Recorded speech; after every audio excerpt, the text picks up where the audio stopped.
Bonjour, bonsoir à tous, je suis Jérôme FZ et vous êtes bien sur le Morio Show. En cette soirée du 15 juin 2021, nous sommes en compagnie d'Evan. Bonsoir Evan. Bonsoir, bonsoir à tous. Alors, au programme pour cette 5e émission, une lycéenne qui fait des sauts en longueur pour voyager dans le temps et une guerre d'intérêt au sein de la mafia italienne. Le tout regroupé sous notre thématique du jour, qui se trouve être le destin. Alors, comment celui-ci est-il abordé par les mangaka ? Est-il unbreakable ou peut-on s'en défaire ? Tout cela et bien plus encore sur le Morio Show. Et on est parti pour notre sujet du jour. Affronte ton destin. Si je te parle de destin dans les mangas, ça te fait penser à quoi ? À des héros shonen destinés à devenir le prochain Hokage, au roi des pirates, et j'en passe. Il est vrai que l'archétype de l'élu, le héros à la grande destinée, est un outil de narration efficace utilisé depuis les mythologies grecques. Il est ainsi plaisant de suivre Monkey D. Luffy, le protagoniste de One Piece, commencer son aventure comme un petit pirate sans nom, pour le voir aujourd'hui être l'un des plus grands noms de la piraterie, où tous les signes pointent vers lui comme étant le futur messie de son monde. Mais la destinée des protagonistes de manga n'est pas toujours rose, et le traitement de cette thématique varie grandement selon les auteurs. Certains protagonistes se retrouvent alors face à une destinée fataliste, un cauchemar dont ils ne peuvent s'extirper. Des personnages en confrontation avec le destin, ce n'est pas nouveau, et c'est souvent en science-fiction que l'on retrouve ces thématiques, notamment via le sujet du voyage dans le temps et de ses répercussions. Se dressent ensuite deux schémas, celui où le voyageur va malencontreusement amener le futur, amener le malheur dans son futur, à cause d'une de ses actions, et celui où le voyageur est incapable de changer le futur. Bien sûr, le destin et sa fatalité ne sont pas destinés seulement à un genre d'histoire. On peut retrouver ces questionnements dans des histoires fantastiques ou même d'amour. Si la question du destin revient aussi souvent en fiction, c'est parce qu'outre le fait qu'il soit un outil narratif fort et le symbole même d'une histoire prédéterminée, qu'est le scénario, c'est aussi le sens que l'on poursuit toute notre vie. C'est à la fois une peur qui fait trembler les hommes, leur laissant un sentiment de vide intérieur, et une force qui en détermine d'autres à vivre leur vie d'une certaine façon, à accomplir des actes motivés par pure croyance. Peut-être que rien n'a de sens, ou que nos actions sont déjà écrites à l'avance. Mais tant que nous ne savons rien, la meilleure chose à faire reste de nous confectionner nous-mêmes notre histoire, petit bout par petit bout, en nous inspirant de ce qui nous passionne. Et pour ma part, ce sera les mangas.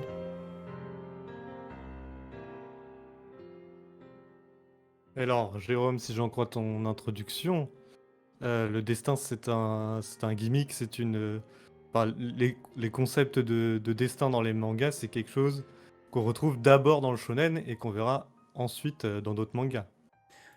Pour moi c'est quelque chose qui se retrouve énormément dans les shonen, surtout forcément dans les protagonistes, parce que ça va être ceux qui normalement sont les plus intéressants à suivre au niveau de l'histoire, sinon on les choisirait pas.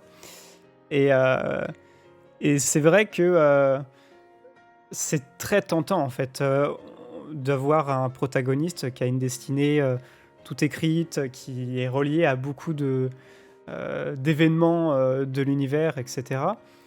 Et je me demande d'ailleurs si on n'en a pas déjà parlé ensemble dans le passé, du fait qu'il y en avait qui étaient quand même un peu déçus de la façon dont le personnage de Luffy a évolué, sur le fait que il, il envoyait quand même un message au début, c'est-à-dire que c'était quelqu'un qui sortait de nulle part et qui arrivait à faire de grandes choses. Euh, et puis petit à petit, on s'est rendu compte que c'était le fils d'eux, le petit-fils d'eux, qu'il avait la volonté de machin. Et au final, il se retrouve lié au monde entier. En fait, c'est le centre vraiment de son univers, de One Piece. Et je pense que ça a pu en décevoir certains dans l'image qu'il représente désormais. C'est-à-dire que c'est vrai que Luffy n'est pas simplement un petit pirate sans nom, en fait, au final. C'est ce qu'on apprend plus tard, c'est que malgré malgré le fait qu'au départ, il soit inconnu et qu'on s'attendait pas forcément à ce qu'il devienne pirate ou quoi. En fait, effectivement, il est très lié par la marque du D dans son prénom, Monkey D. Luffy. Donc c'est quelque chose qui va avoir un sens dans l'œuvre et dont on n'a toujours pas tous les secrets d'ailleurs. Et, euh, et puis il va avoir cette évolution, euh, c'est cette évolution dans le récit qui va nous dire effectivement il est attendu en fait. C'est plus, on n'est plus ouais, seulement dans le héros shonen porté seulement par ses ambitions. On se rend compte qu'en fait c'est un personnage qui est attendu. Cependant, il n'est pas forcément attendu en tant que personne, mais en tant qu'incarnation de quelque chose en fait, de quelqu'un, d'une entité plus impersonnelle. Et finalement, c'est peut-être ça euh, qui va pouvoir rassurer ceux qui auraient été un peu déçus par ce côté destiné, c'est que finalement, Luffy incarne bien le personnage que l'on attend, mais c'était pas forcément en la personne de Luffy qu'on l'attendait, quoi. C'est-à-dire, c'est lui qui va s'inscrire aussi via ses actions et via ses valeurs, enfin propres, quoi, ses propres ambitions, qui va s'inscrire dans, dans ce pourquoi on l'attendait, quoi. Mmh. Et je pense que c'est quelque chose qui revient souvent dans la narration parce que, c'est pas pour rien. Je veux dire, si tu choisis un protagoniste pour faire, avancer ton histoire, il faut qu'il y ait des choses qui soient reliées à lui. C'est comme ça que ça marche en fait, l'écriture de scénario, mais c'est vrai que, ça peut lier à des déceptions et même, souvent des gros défauts, dans l'écriture, des twists qui marchent pas. Hem, Pas pour spoiler, mais je pense à Bleach notamment, le personnage de d'Ichigo qui pareil était censé être, quelqu'un, qui n'est pas spécial et tout. Et sur la fin, on se retrouve, vraiment, le mec a absolument toutes les affiliations possibles, toutes les origines, tous les pouvoirs possibles. Enfin, ça devient vraiment un mix, en fait, de tout ce que l'auteur a pu, présenter avant. Et souvent, ça en vient à faire des twists qui sont peut-être des fois un peu décevants sur le fait que, tout était, déjà, calculé à l'avance, ça c'est des twists qu'on a souvent vus, en fait, c'est surtout ça. Bah, c'est une nouveauté dans le récit.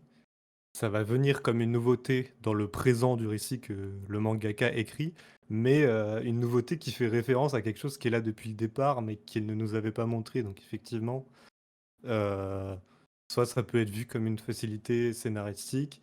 Des fois, ça peut marcher aussi. J'ai pas d'exemple en tête actuellement, mais c'est vrai que tu as aussi souvent ce côté un peu trop calculé pour des héros qui, finalement, bah, bon, ils sont héros pour leurs exploits, hein, et c'est ce qu'on a vu au niveau des antagonistes et tout ça, hein, avoir des bons méchants pour faire des bons héros.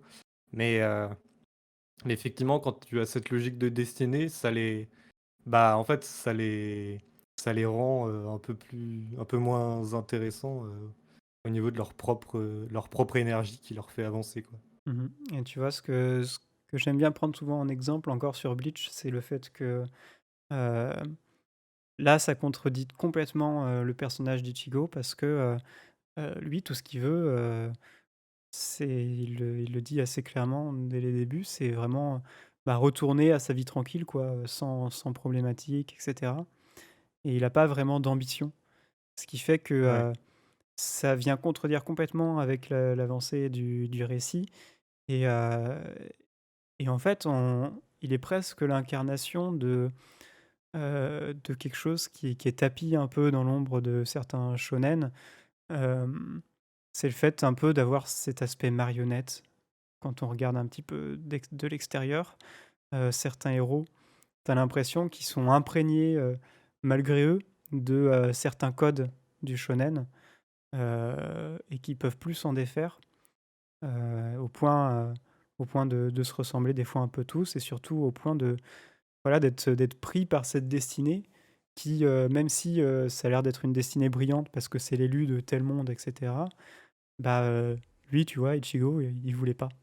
Oui. Et c'est vraiment triste quand on regarde ça comme ça. C'est vrai que c'est un peu tragique, c'est le côté marionnette à deux sens finalement. à deux sens parallèles entre effectivement les codes du shonen qui vont s'inscrire sur la narration du manga et l'intérieur de l'histoire, l'intradiégétique, l'intérieur de l'histoire, où peut-être il y a même des gens qui tirent les ficelles depuis le début aussi. Enfin, c'est quelque chose qu'on retrouve aussi. Mhm. Et alors, dans l'évolution du destin, justement, qui va s'appliquer sur les héros, eh ben souvent on a des témoins qui vont transmettre bah, soit les prophéties, soit voilà, les attentes, des témoins qui sont en général soit des personnes plutôt anciennes, vieilles, puisqu'elles témoignent d'une époque que les jeunes n'ont pas vécue, les jeunes héros. Et donc des fois ça va s'inscrire comme des mentors. Et puis dans One Piece, on a quand même, depuis l'arc actuel, là récent, Wano Kuni, on a quand même l'apparition d'un personnage qui va être témoin d'une destinée, mais sur 800 ans. Puisque bon, dans l'histoire de One Piece, pour rappeler, hein, il y a quelque chose qui s'est passé il y a plus de 800 ans et qui, en fait, qui a façonné le monde tel qu'il est aujourd'hui.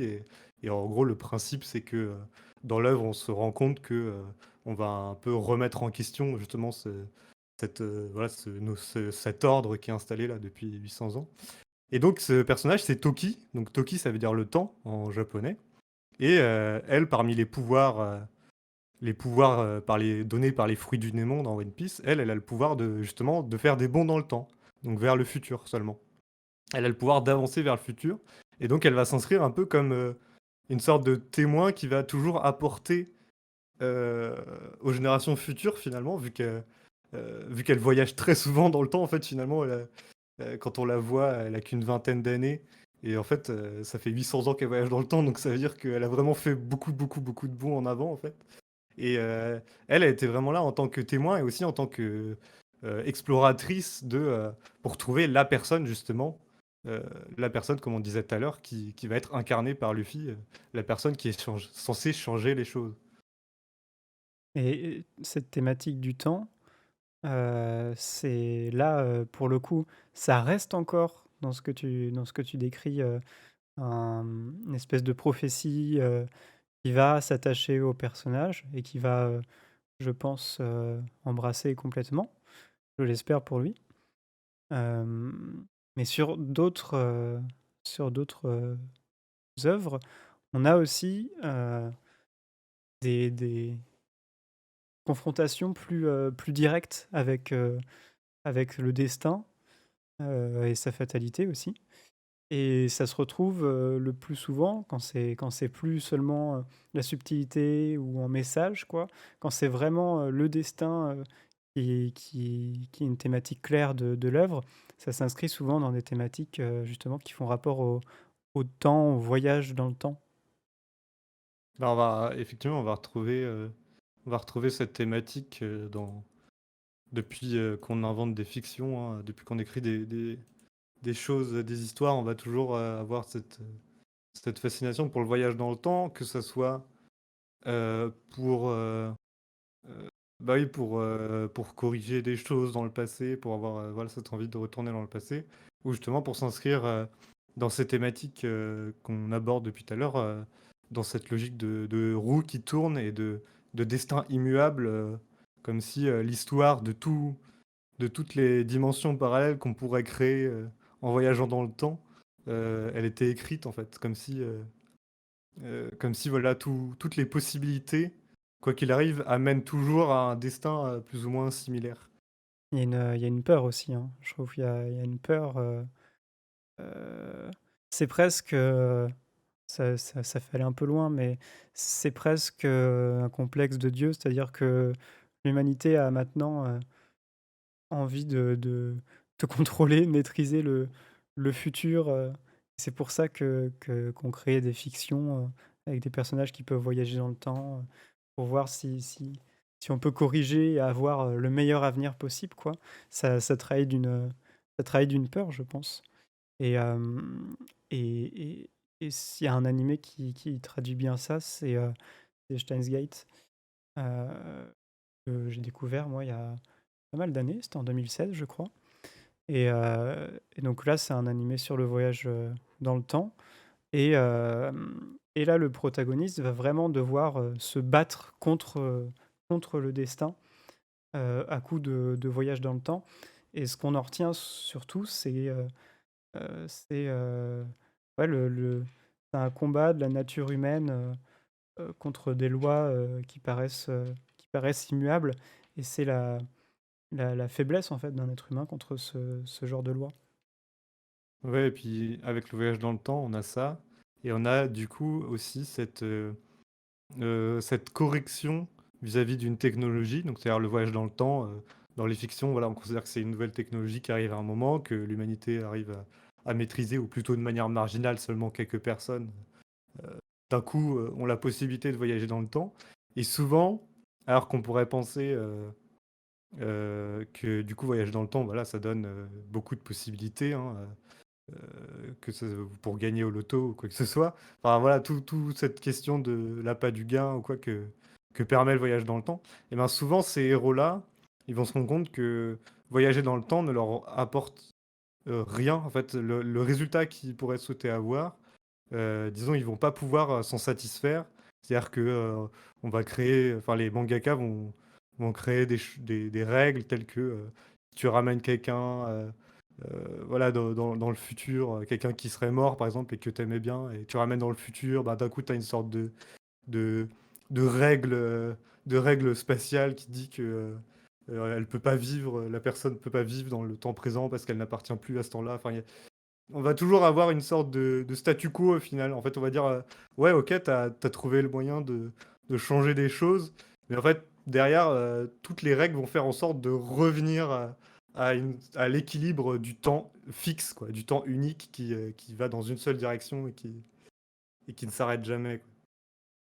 Ouais, il y a en fait, ça dépend vraiment des auteurs. C'est très populaire comme théorie un petit peu, dans de la science-fiction. Il y a aussi, la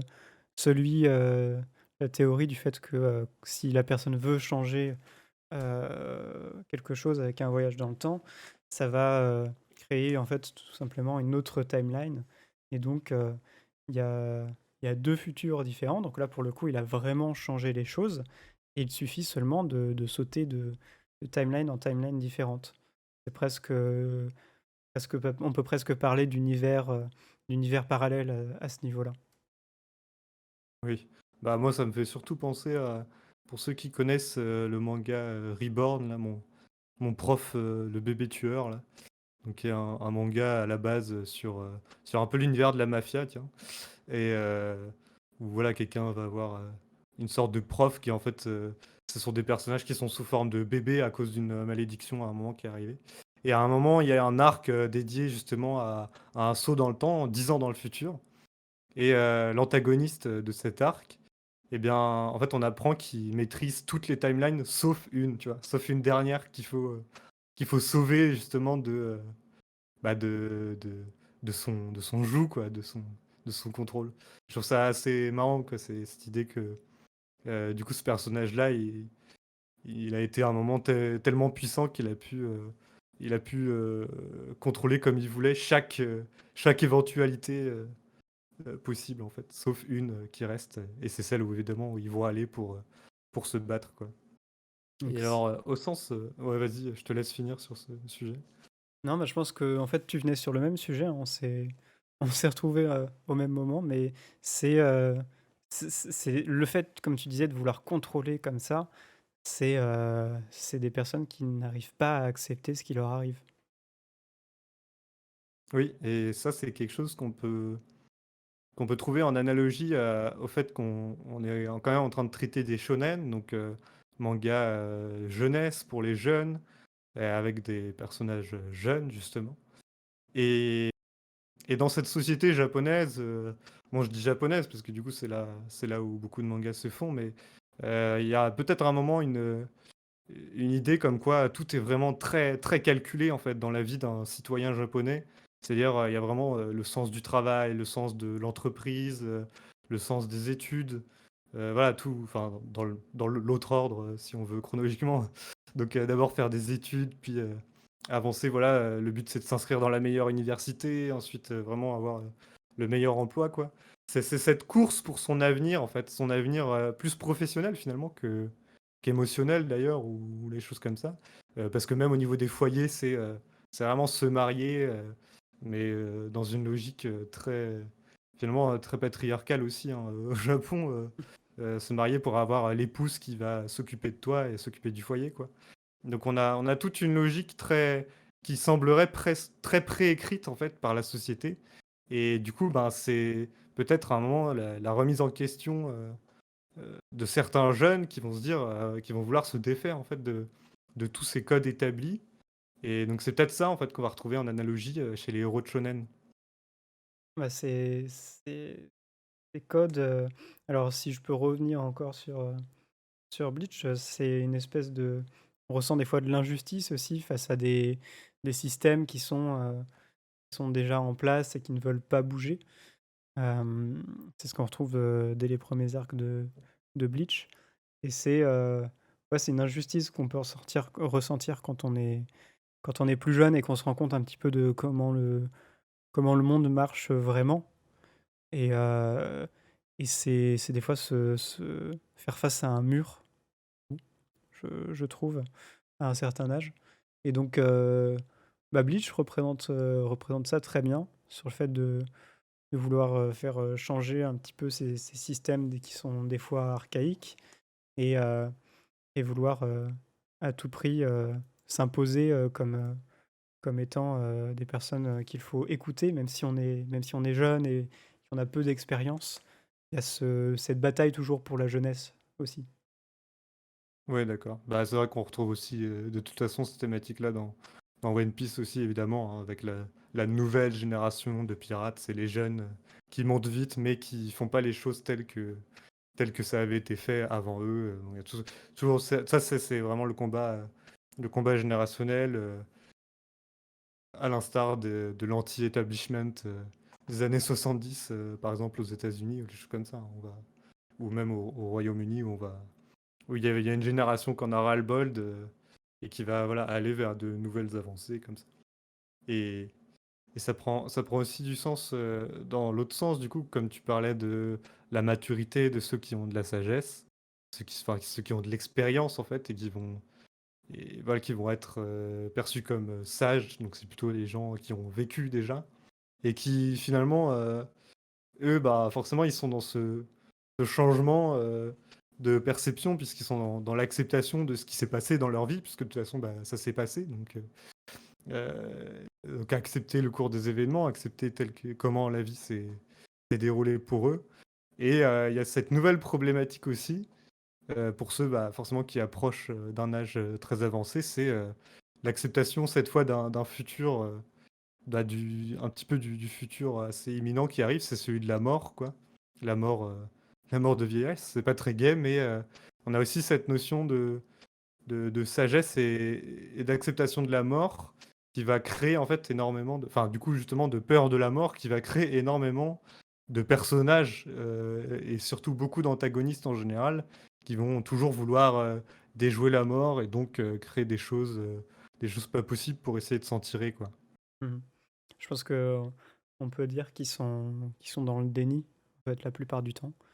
Heu, Après, est-ce que c'est une bonne chose, de d'être, jeune et d'avoir déjà accepté le cours des événements?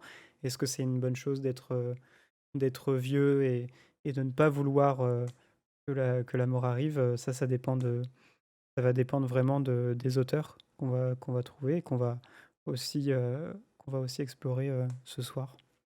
Bien sûr. Bien, je pense qu'on va pouvoir passer à justement, à notre prochaine, rubrique sur notre film d'animation.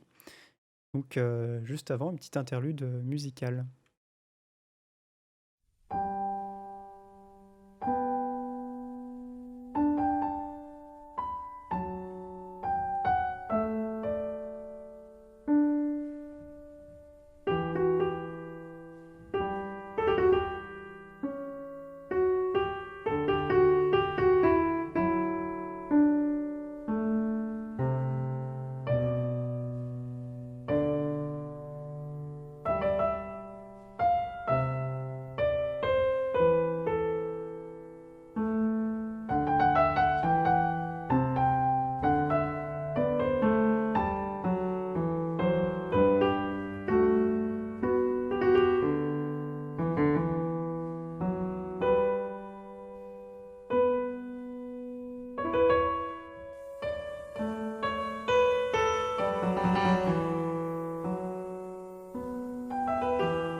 feriez mieux de courir après, car le temps n'attend personne. Ce soir, c'est une découverte cinématographique que nous vous proposons avec La Traversée du Temps, de son titre original Tokiwo Kakeru Shoujo, un film d'animation de Mamoru Hosoda sorti en 2006. Si c'est le film d'enfance de Jérôme, c'est aussi l'histoire d'une fille qui peut réaliser ce à quoi vous pensez quand la nostalgie ou le regret s'empare de vous. Revenir dans le temps pour revivre des bons moments, ou revenir dans le temps pour empêcher un accident d'arriver. C'est avec un accident de vélo que Makoto, lycéenne, découvre son pouvoir. Sa tante lui explique alors qu'elle a vécu une période similaire dans sa jeunesse. En effet, elle fut l'héroïne de La Traversée du Temps, une nouvelle cette fois par l'auteur Yasutaka Tsutsui, très appréciée au Japon depuis sa parution en 1967. Alors qu'elle présente des difficultés à choisir son orientation scolaire, la jeune Makoto va réaliser plusieurs bonds dans le temps, que cela soit pour faire durer un karaoké très plaisant avec ses amis, ou pour réussir une évaluation. Mais c'est quand elle se heurtera aux responsabilités qui lui incombent que le ton du film va changer. D'abord parce qu'elle remarquera que ces sauts dans le temps sont des répercussions négatives sur un élève de sa classe, et ensuite car elle tentera d'agir sur les histoires de cœur de son entourage, mais aussi d'elle-même, impliquant ses deux amis Kosuke et Chiaki, avec lesquels elle avait pris l'habitude de jouer au baseball après les cours. C'est donc la mise à mal de ce cycle quotidien du baseball à 3 qui s'opère au fur et à mesure que Makoto se rend compte que toute seule, elle ne peut pas contrôler le cours des événements. La traversée du temps offre donc une certaine vision de la romance et de l'amitié sur fond de voyage temporel dans une journée unique qui n'en finit plus, tandis que la lycéenne ne parvient pas à mener le cours des événements vers un dénouement heureux. Quelle que soit la décision prise, en anticipant l'événement qu'elle a déjà vécu, elle ne tient pas le résultat souhaité. Certaines choses semblent devoir arriver, quel qu'en soit le moyen, formant ainsi les ficelles de ce qu'on appelle la fatalité. Il n'y a aucun doute possible, après cette brève introduction, que j'utilise cette phrase ou bien une autre pour conclure, c'est Jérôme qui prendra la suite, parce que tout ce qu'il se passera ce soir pour vous, en notre compagnie, est déjà écrit. Ah, que de souvenirs ce film d'animation. Je me rappelle encore étant au collège, oui, au collège, et, euh, et le trouver comme ça dans une petite médiathèque de quartier. Et en fait, ça m'avait fait vraiment bizarre parce que à l'époque, c'était pas si répandu que ça de trouver du film d'animation comme ça, euh, surtout si c'était pas du Ghibli ou autre chose, quoi. Et du coup, j'étais vraiment trop excité. Je me rappelle, je l'avais ramené directement, en plus de quelques bandes dessinées et mangas. Et je l'avais regardé avec ma mère, je crois, la première fois. Alors, on avait un doublage VF. Je crois pas qu'on avait la version originale. C'est possible, hein. À l'époque, on n'avait pas forcément systématiquement les versions originales. Mais malgré ce doublage français qui peinait un peu du côté de la protagoniste, Makoto, je crois que j'avais tout de suite été vraiment happé par l'ambiance assez particulière du film. Parce que quand on regarde le film, bien qu'on soit amené dans des ambiances qui ressemblent un petit peu à ce dont on parlait la dernière fois, c'est-à-dire quelque chose un peu comme des animés de tranche de vie avec des lycéens, l'été, les cigales qui viennent un petit peu chanter, etc. Euh, on sent qu'il y a quelque chose derrière, une autre ambiance qui reste un petit peu dans le coin. Et je pense qu'elle peut déjà être décelée par les musiques de ce film, dont vous entendez une des musiques là derrière moi. Il y a une espèce de nostalgie, presque une tristesse par moment, parmi les personnages qui évoluent dans ce film. Et moi, c'est ce qui m'a tout de suite fait dire que ce film allait être un peu différent des autres que j'avais pu voir avant. Et Evan, Pour toi, moi, il y a oui, même... voilà, t'as vu ça différemment apparemment.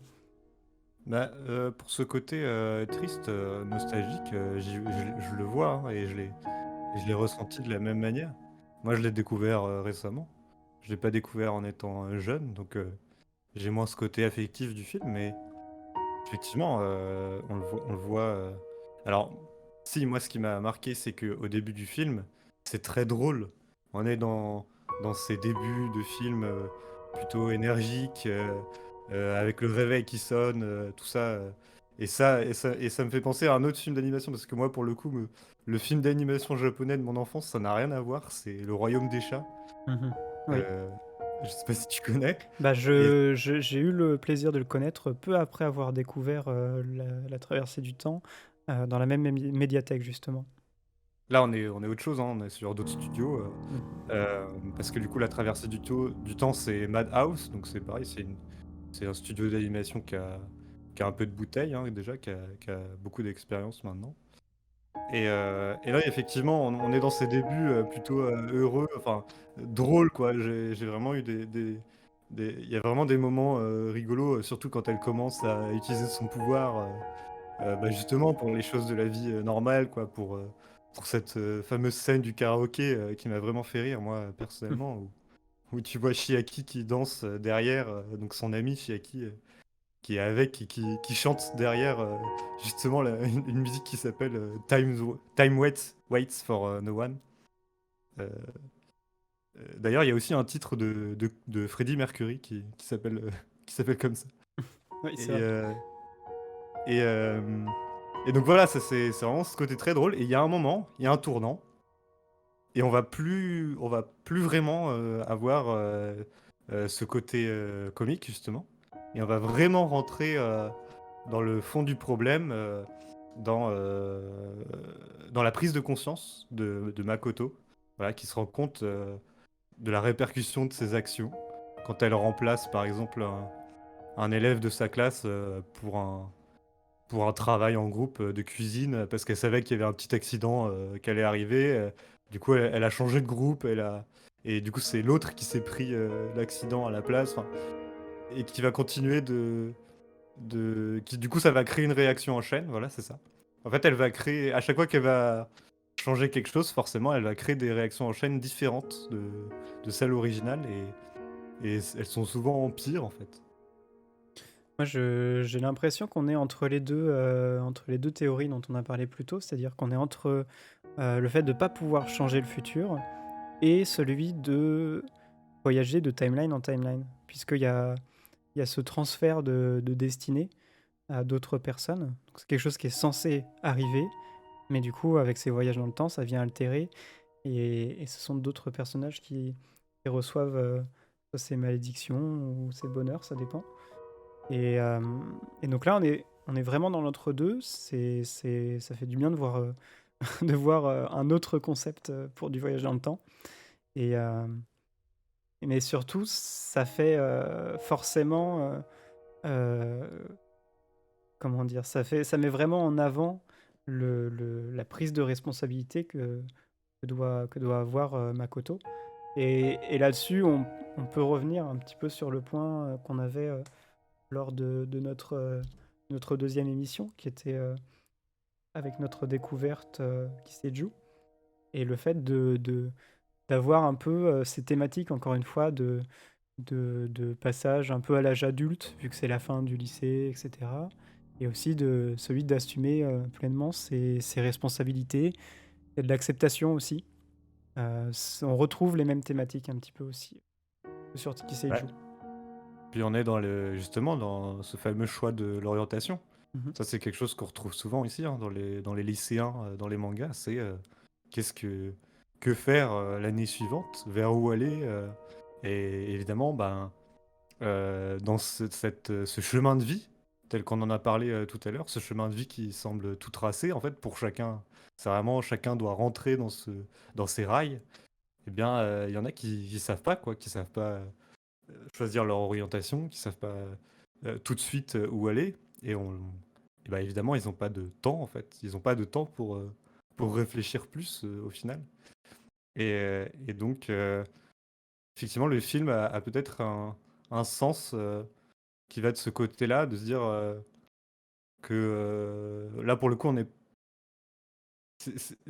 voilà, on est plus dans le côté euh, vouloir tout changer, machin. Faut laisser ça de côté, faut laisser ça à l'enfance, en fait, à l'adolescence, à ce côté naïf que Makoto a, voilà, quand elle veut changer le cours du temps, le côté très seul, quoi, très égoïste aussi.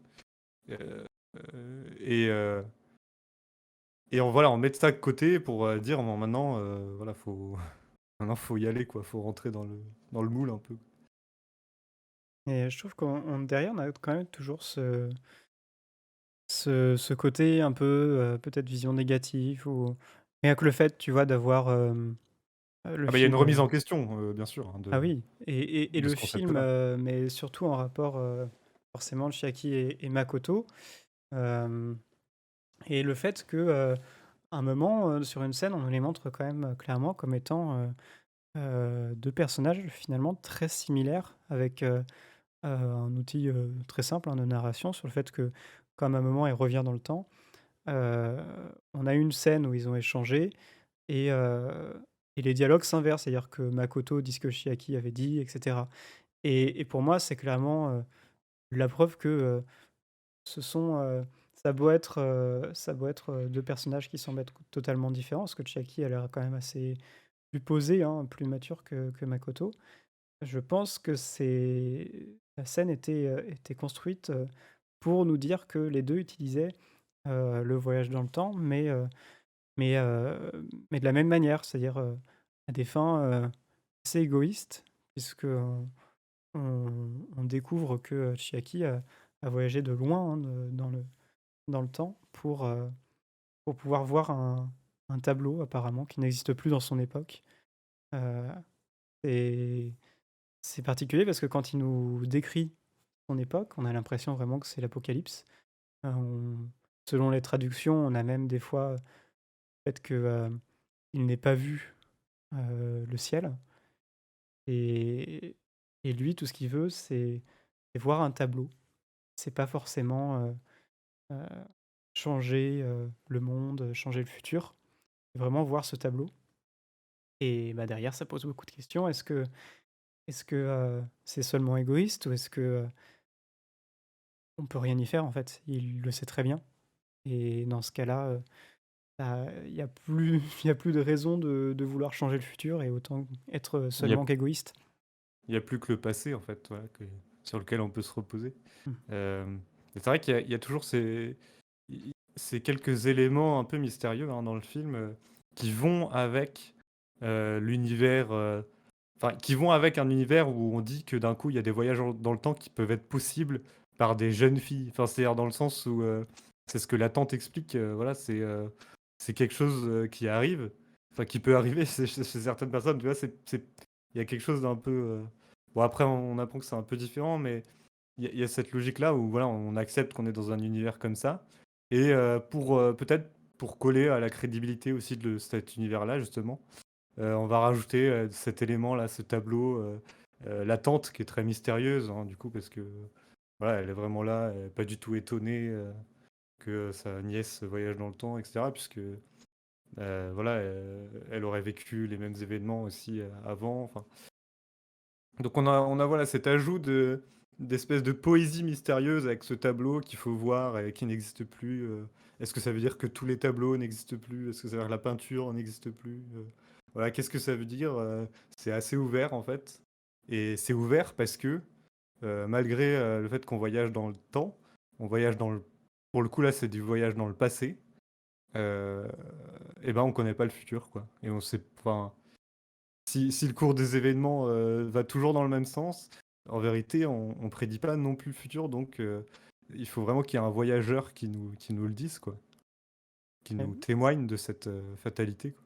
pour moi, lorsque je reviens sur ce film à chaque fois, maintenant que forcément je connais la fin, quand je vois, le monde qu'on nous dépeint dans dans cette histoire, j'ai vraiment l'impression, que c'est, le dernier bastion avant, la dernière époque en fait avant, une espèce de fin du monde comme nous est décrit, Chiaki et heu que c'est vraiment quelque chose de c'est vraiment une époque nostalgique que les gens essaient de revenir un petit peu à cette époque-là et ça en fait un film très, très triste en fait.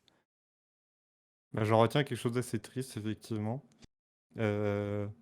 C'est vrai que bon, on a vu du coup ce transfert, le transfert des destinées au lieu du changement ou du combat contre les destinées, voilà, le transfert sur les autres personnes. On a vu que les personnages, voilà, pouvaient être naïfs, et on se pose la question, est-ce qu'il y a une forme d'égoïsme, tout ça? Et puis il y a tout ce côté, d'assumer ses responsabilités et voilà, passer à l'âge, adulte, mais avec, derrière, l'idée que c'est bien de passer à l'âge adulte, mais l'idée que derrière, ça se trouve, le futur n'est pas bon, quoi. Donc voilà, c'est tout ce côté-là que peut traduire, ce film.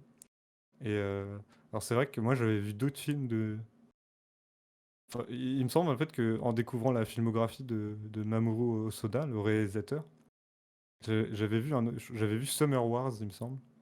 C'est aussi le réalisateur de Le Garçon et la Bête, c'est un film un peu plus récent, qui est plutôt connu, il me semble.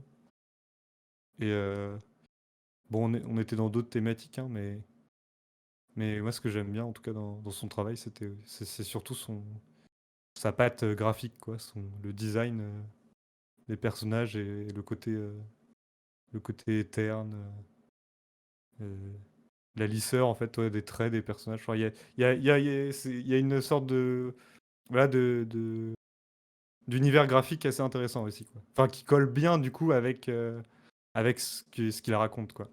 Ouais, c'est des personnages, simplistes dans leur design, heu et pourtant qui sont très très expressifs, je trouve. Oui, bah oui, oui. Pour le coup, une grande part sur l'expression. Là, voilà, on est dans ces standards-là, quoi, aussi. Et il avait aussi, réalisé un film de One Piece, qui pour le coup, est très différent, hein, de tous les autres, films qui ont pu sortir, hein, parce qu'il y en a beaucoup de films de One Piece. Il est assez différent, notamment parce que, bah, il aborde des thématiques, encore une fois, qui sont assez tristes, hein, on va le dire. Et il y avait encore de l'acceptation dedans, dans ce film-là. Heu, il y avait encore des personnages qui étaient dans le déni. Ça parlait de mort aussi. J'ai l'impression qu'il y a beaucoup de choses qui reviennent un petit peu, avec ce réalisateur. Oui, voilà, ça doit être un petit peu ces sujets de cœur. Et puisqu'on parle de One Piece, je pense qu'on va pouvoir passer à la suite avec notre nouveau blind test de la semaine. La semaine dernière, je vous avais fait écouter la voix d'un dieu avec le personnage d'Ener, interprété par Toshiyuki Morikawa. Et pour cette émission sur la dessinée, je vous sors une nouvelle chanson de l'album One Piece Nippon Judan 47 Cross CD. Tendez l'oreille et n'hésitez pas à écrire dans le chat si vous reconnaissez le personnage. 藁を使った茨城最強の魔術藁納豆とやらを食しに行くか。待て、水戸にも印籠なる武器を使うキザルがいるのか。海賊には危険な土地なのか。おお、これは岩かそれとも壁なのか。戦国率 12%、 大仏率 100%。牛久の大仏とはこれほどにもでかいのか。さすがだ、想像のはるか上を行く。時満ちるまで身を守る。危険は犯さぬ、ねばえば。哀れよ哀れよメビウスリン。切られる角で指し示すのだ。抗え抗え良い周到に。ピンチをチャンスに置き換えるのだ。藁との相性 1000%。傲慢そうドラゴン。魔術研究の旅は続く。筑波山に神が祀られているだと。魔術の強化に使えるな。大釜の油侍が撃ってるだと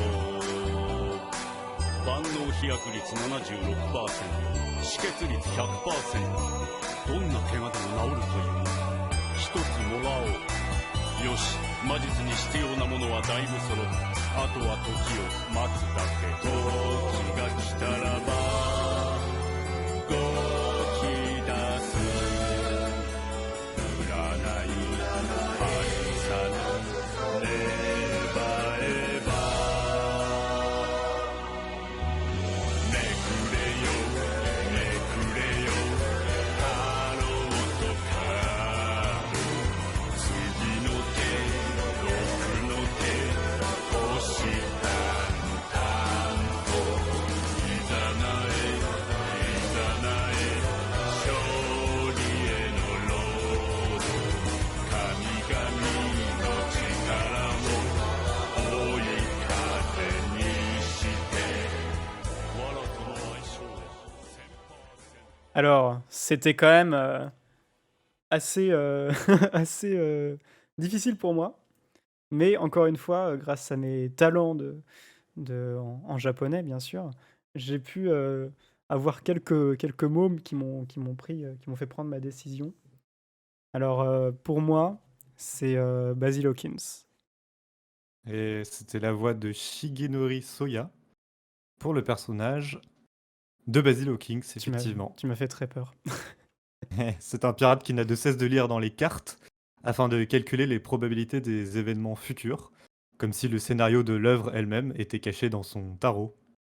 Mais prenons à présent notre billet pour l'Italie, Jérôme, car c'est là que nous avons rendez-vous pour Made in Jojo.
C'est reparti pour notre rubrique Made in consacrée au grand nom du manga.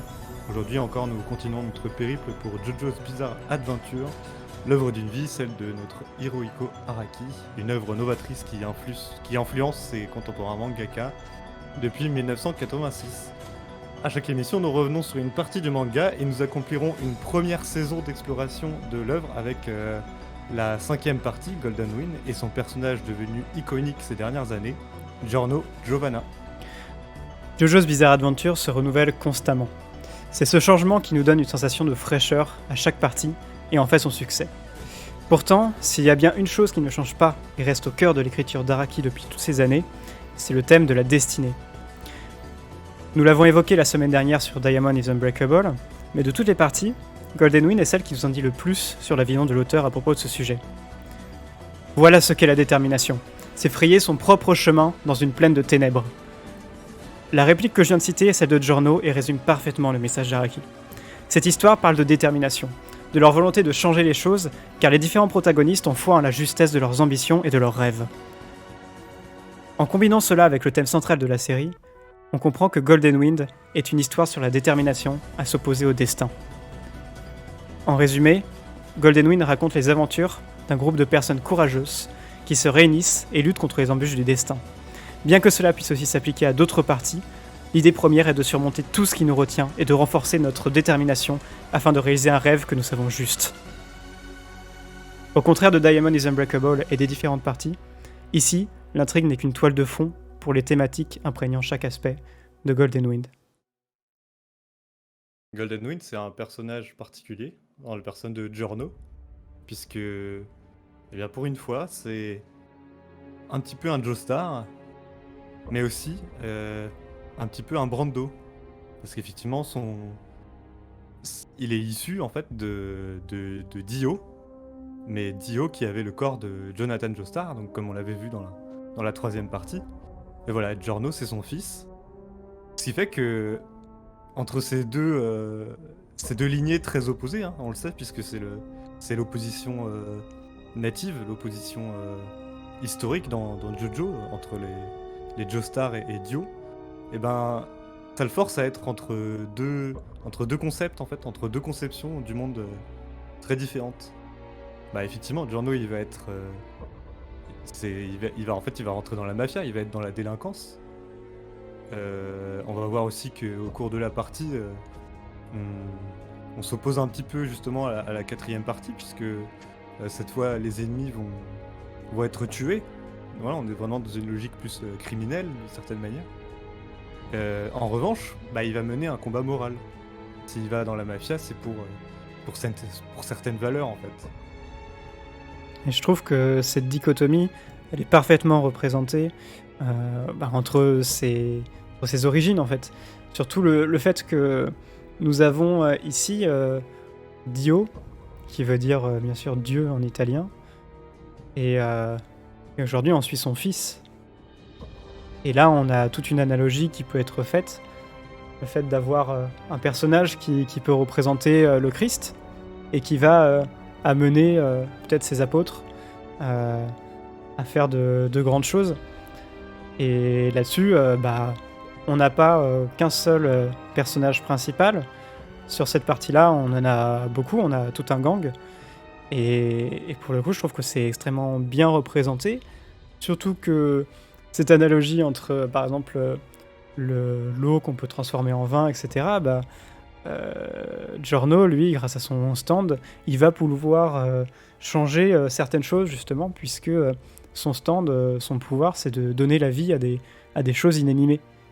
Et donc là encore, on continue à voir cette analogie.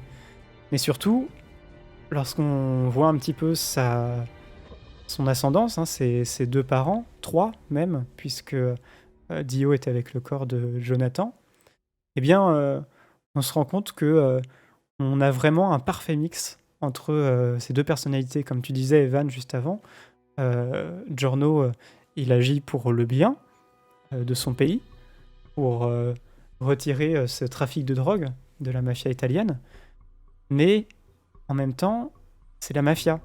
C'est pas un monde tout rose, et dans cette histoire, il va être forcé, avec son gang, à tuer beaucoup de personnes à cause de conflits d'intérêts au sein de ce gang, puisque Giorno va essayer de monter en fait dans l'intérieur de ce système jusqu'à devenir le chef de la mafia italienne. Et le truc, c'est que il y a déjà un chef, bien sûr, à cette mafia, qui est Diavolo. Voilà. Et ben en fait, on a effectivement ce changement de position vis-à-vis du mal, puisque on va le voir avec justement le côté fataliste.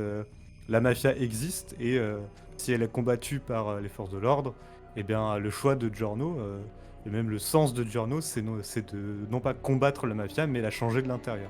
Donc voilà, on est dans ce changement-là. Et effectivement, l'antagoniste, Diavolo, eh ben, il va aussi être doublé dans sa personnalité, puisque lui, il a un véritable trouble de la personnalité, hein. Il a un dédoublement entre Diavolo et Doppio. Euh, et donc c'est deux personnages qui vont encore plus rendre difficile en fait la tâche de Giorno et de ses compagnons, dans la mesure où bah, ils en savent rien, et puis il est encore plus incognito que d'habitude en fait. Et pour le coup, on avait déjà l'exemple de Kira qui était caché sous la personnalité de quelqu'un d'autre dans la quatrième partie, pardon. Là, du coup, ça rend encore plus difficile les choses parce qu'évidemment, en tant que parrain de la mafia, il protège son identité et en plus, la personnalité qu'il va montrer publiquement, en fait, c'est celle de son double. Et quand je dis son double, c'est pas rien parce que son trouble de la personnalité va même jusqu'à changer les traits du visage et la corpulence du personnage. Mhm. Et d'ailleurs, dit changer voilà, les traits, ça va être vraiment la figure du diable qui vient emprunter différents traits, et c'est pas rien puisqu'il s'appelle Diavolo. En italien, ça veut dire diable. Ça veut dire qu'on va avoir un affrontement entre le Christ et le diable. Et là, l'analogie, elle est complète. Ce qui est d'autant plus intéressant avec ces deux personnages, protagonistes et antagonistes, Giorno et Diavolo, ça va être que cette fois-ci, les rôles vont un peu s'inverser. Je sais pas si vous avez remarqué, mais sur les 4 premières parties, nous avions en fait un antagoniste à chaque fois qui va être actif, purement actif, et ça va être les Jojo qui vont devoir réagir. Ils vont être réactifs par rapport à cette source du mal et vont devoir l'éradiquer. Et là, cette fois-ci, c'est l'inverse. C'est-à-dire que nous avons Giorno qui vient essayer de bouleverser le système en place. Et donc l'antagoniste, Diavolo, lui, est passif, puisqu'en fait, il est déjà maître. Il est déjà maître, comme il le dit, il est au point culminant de son contrôle, de son pouvoir et de son emprise sur la mafia et sur le pays.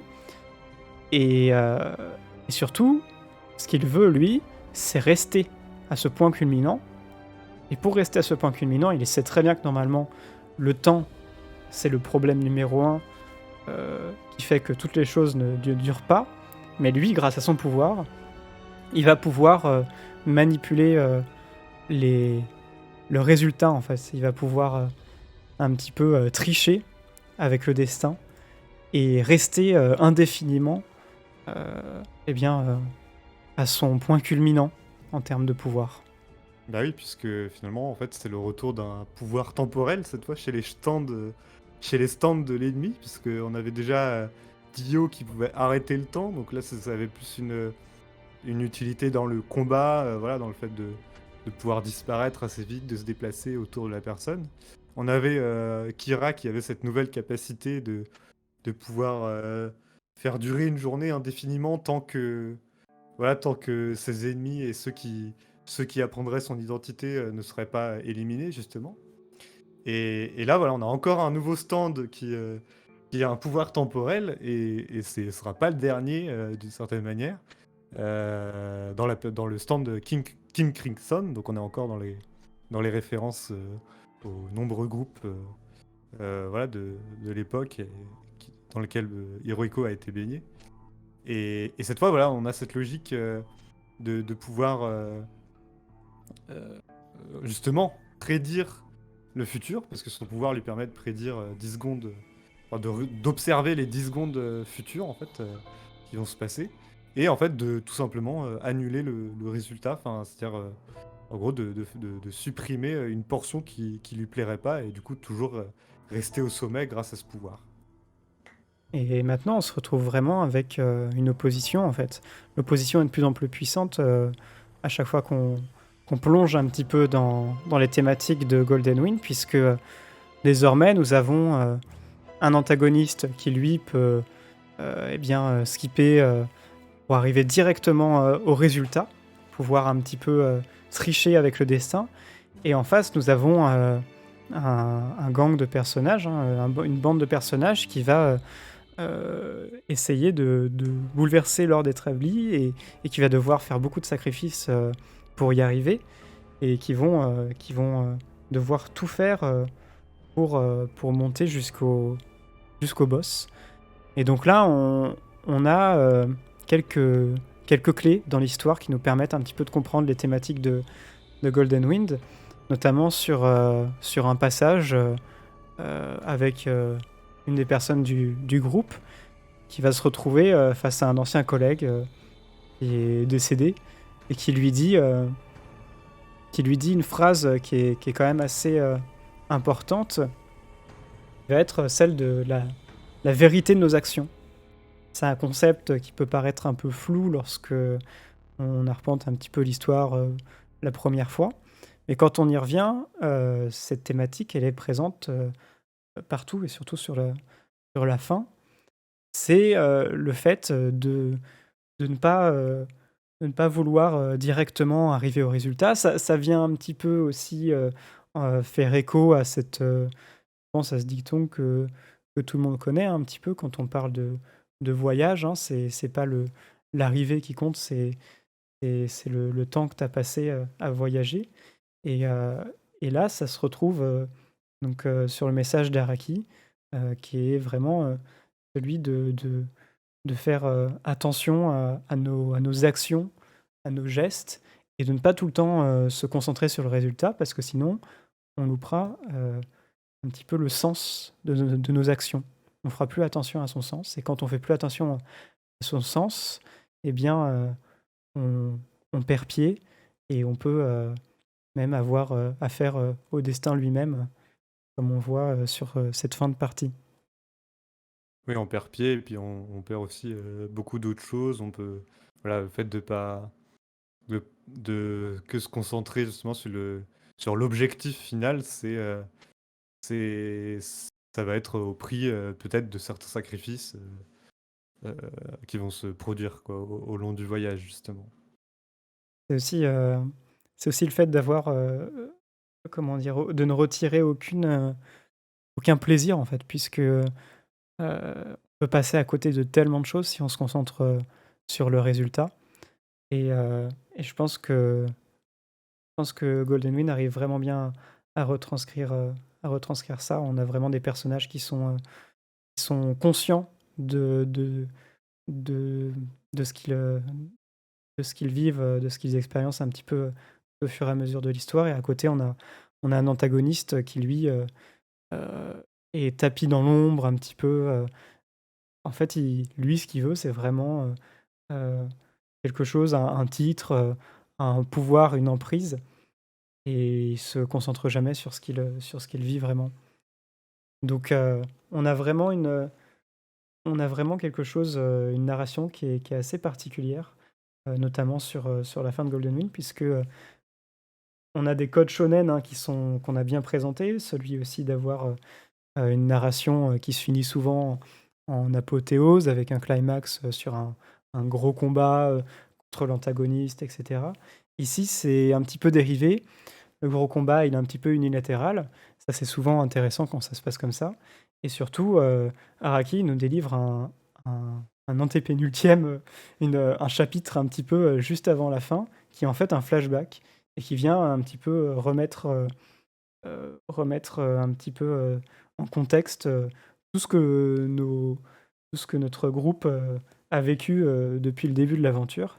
Et pour ça, je trouve que c'est quelque chose de pas commun que de sacrifier un petit peu une espèce de partie de climax pour vraiment se concentrer sur le message qu'on délivre. Et je pense qu'il y a beaucoup de gens qui n'ont pas réussi à comprendre ce climax, qui ont été beaucoup déçus. Mais je pense que c'était un pari, et surtout là, c'était vraiment une intention de l'auteur, quoi, une intention artistique pour aller jusqu'au bout des choses. Et pour ça, je trouve que Golden Wind, c'est une partie qui est très aboutie au niveau de sa narration. Oui, c'est vrai que je suis plutôt d'accord et c'est vrai que il y a plusieurs événements au cours de l'histoire qu'on peut voilà qu'il faut peut-être relire deux fois, qu'il faut à la fois voir en version animée et lire aussi dans le manga parce que ça peut apporter des choses très différentes aussi sur la façon de comprendre les choses. Et donc, la mort aussi, fait partie vraiment intégrante de l'histoire. On en parlait avec le fait il y avait beaucoup de morts forcément dans les affrontements. Et entre la mort et la religion, c'est vraiment deux choses qui font avancer l'histoire. C'est un petit peu le fait de faire face à son destin et d'accepter sa fatalité, sa mort. Et voilà, je voulais vous passer un petit extrait, je pense qu'il va, au niveau des musiques, qui va bien résonner avec ce qu'on dit depuis tout à l'heure.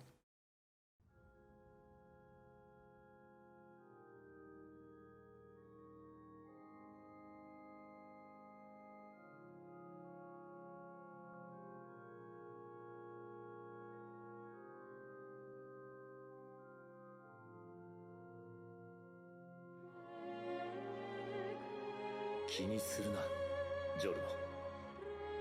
そうなるべきだったところに戻るだけなんだ。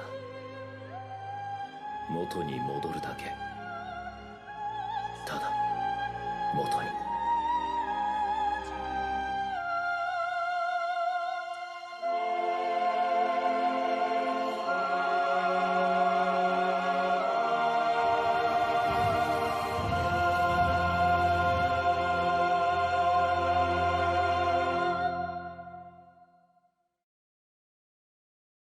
Voilà, donc je pense qu'il y a un espèce de lâcher prise un petit peu aussi, on prend conscience, sur cette fin de partie.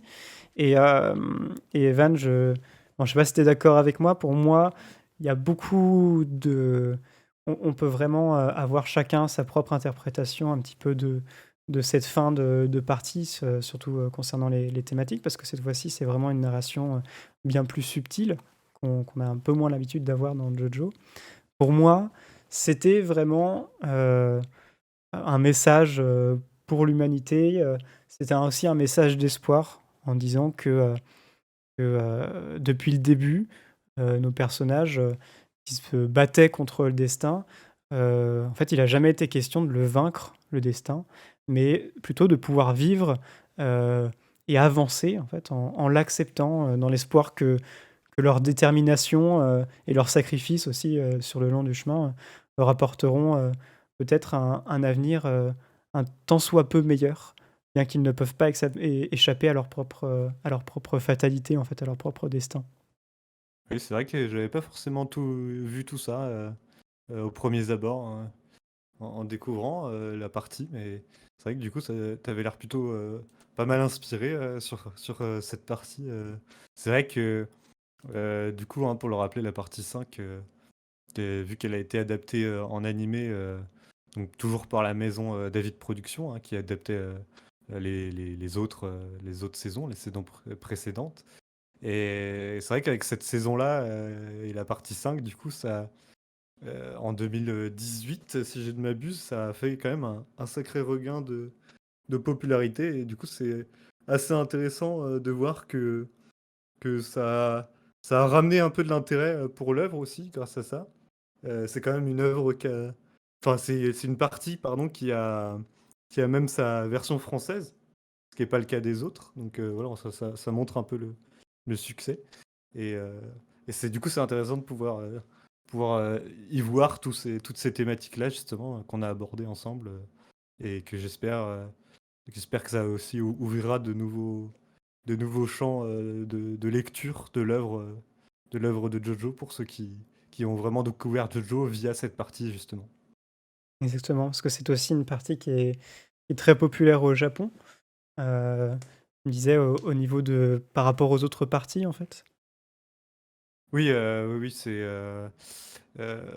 il me semble que c'est la deuxième. Je sais plus. C'était la deuxième la plus populaire ou la première? Il me semble bien que c'est la première plus populaire. Donc c'est intéressant parce que c'est aussi celle qui a fait le regain à l'international. Et pourtant, je me demande vraiment s'il y a beaucoup de gens qui ont pu lire un petit peu tout ça et dans cette histoire et qui seraient peut-être pas passés à côté plus tôt. Après, chacun va avoir sa lecture de l'œuvre, hein, Mhm. tu l'as dit, hein, puis tout le monde ne regarde pas Jojo aussi Pour les d'un thématiques. d'un œil aussi, oui, thématique justement. Et c'est tant mieux parce que c'est aussi une œuvre qu'il faut vraiment savourer et il faut profiter quand on la lit, autant que quand on regarde la super adaptation animée avec où ils ont, pour le coup, pour cette partie, ils ont vraiment gâté au niveau des openings, Mhm. au niveau des endings aussi, bon, qui sont plus des. Bon, les endings, c'est toujours des musiques préexistantes hein, dans Jojo, mais euh, pour le coup, c'est vrai qu'ils avaient vraiment gâté à ce niveau-là, et puis surtout tout le côté spectaculaire. De tous les codes qu'on voit depuis le début dans l'animé, hein, au niveau des vignettes, des bordures dynamiques et tout ça, enfin tout ce qui, les split screens hein, très spectaculaires qu'on voit toujours, tout ça c'est toujours repris et avec aussi tout ce travail musical dont le thème très très connu maintenant qui fait le tour des internets depuis que c'est sorti. Exactement. Et d'ailleurs, parlant de spectaculaire, on a certaines scènes hein, qui attendaient beaucoup d'être adaptées en animé dans Golden Wind, notamment celle du fameux, assez connu sur Internet, c'est le Seven Page Muda, où vraiment on a Giorno qui vient tabasser un ennemi sur 7 pages hein, entières. Et ça, Voilà. c'était très attendu en animé. Et donc, forcément, c'est l'extrait de fin qu'on va vous faire découvrir dès maintenant.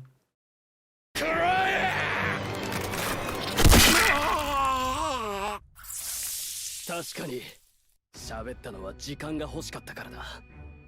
さっきお前をぶち抜いた弾丸が成長してお前の傷穴に帰るのを待つ時間がな。お前の頭に残った破片は弾丸を引きつけてクワガタに戻った。プロペラを狙って蹴り上げた時与えといたんだ。ゴールドエクスペリエンスの生命をな。お前が死んでようが生きてようがお前のとどめを確実に刺すためにな。先にじっとしてれば見もしないって言ったくせに。自分を知れ。そんな美味しい話があると思うのか。お前のような人間に。なんてひどい野郎。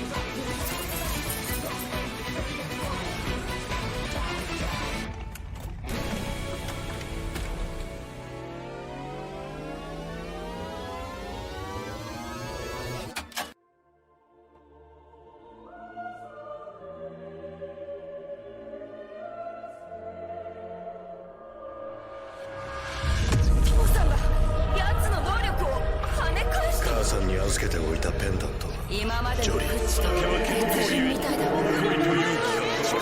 ジョリーザーリポートメイドインヘブン。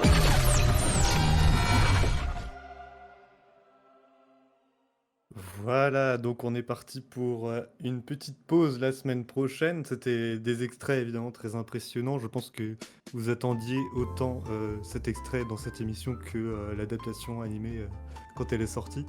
Et, et j'espère en tout cas que ce ne fut pas inutile de traiter de tous ces sujets de fatalité, puisque c'est elle qui voudrait nous faire croire que nos combats sont vains.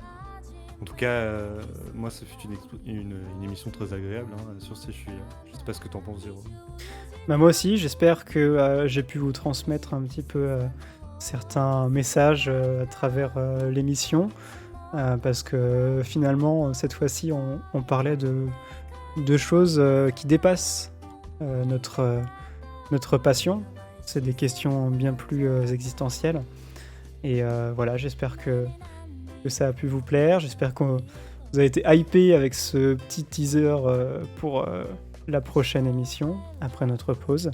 Et puis voilà, je pense qu'on a pu faire le tour un petit peu. Donc voilà, oui, petit rappel, voilà, donc pause la semaine prochaine et reprise le 29 juin avec justement la partie 6 qui, on le sait, va bientôt ou pas vraiment si bientôt que ça être adaptée en animé, enfin.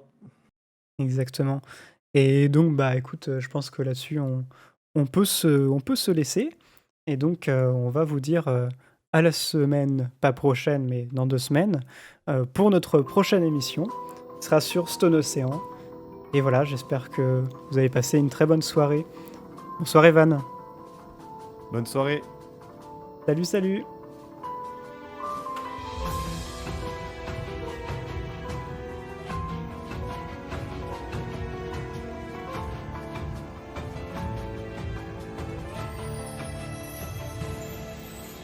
Time is so sad and fleeting, can't be controlled like a river, never stops. Spaces, emptiness dark and so cold. Can you define its presence? Does it exist?